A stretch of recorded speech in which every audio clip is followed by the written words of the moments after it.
Hello, listeners. It's always good to be with us. Welcome to the Eco Farms and Agro Services Company.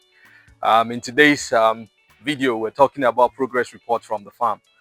This is important because we want to take you along with our progress from our initial pre-planting preparations, which were installation of the greenhouse, site management, nursery preparation, transplanting after nursery, to early stage management after nursery transplant, to some of the challenges we've encountered with weeds, with diseases, and then importantly, where we are at precisely 2 months after planting, where the peppers are already fruiting and are beginning to gain size.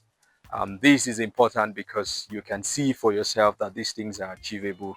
You can make decisions based on the things you see, and then of course we can share experiences and see how we can drive growth in the things we do.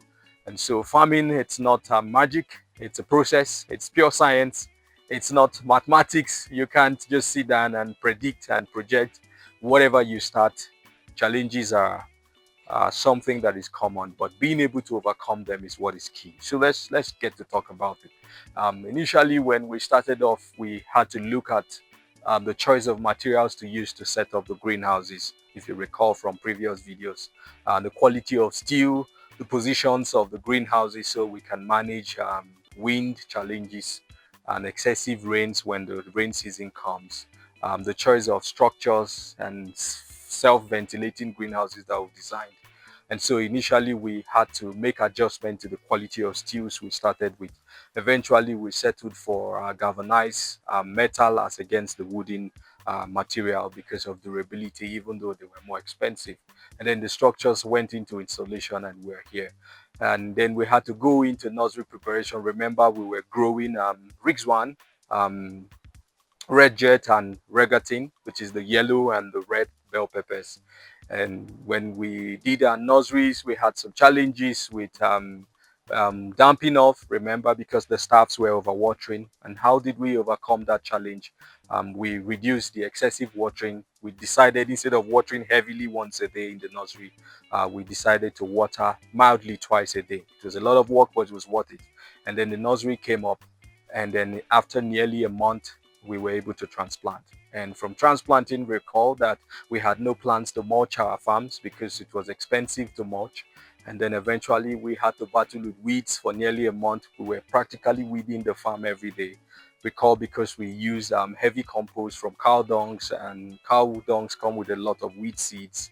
And when you don't properly sterilize them, which is a lot of work to sterilize for a large farm as this, we were battling with a lot of weeds. So yes, we had to go into mulching, and we had to mulch plants that were already nearly a month old. So mulching became a little bit more tricky because originally you are supposed to mulch before you plant.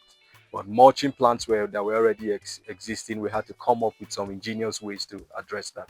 And it worked. We learned a lot of lessons from that. Ever since then, weeding has become more of a walk in the park for us.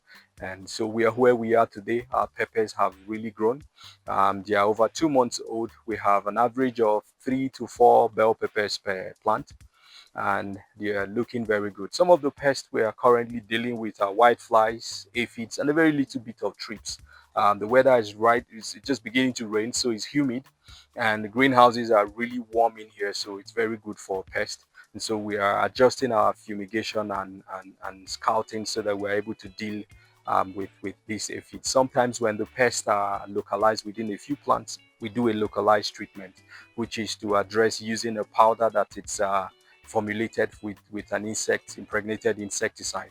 And in that way, instead of fumigating to waste resources and energy to fumigate the entire farm, we are localizing our fumigation to that particular plant that infested.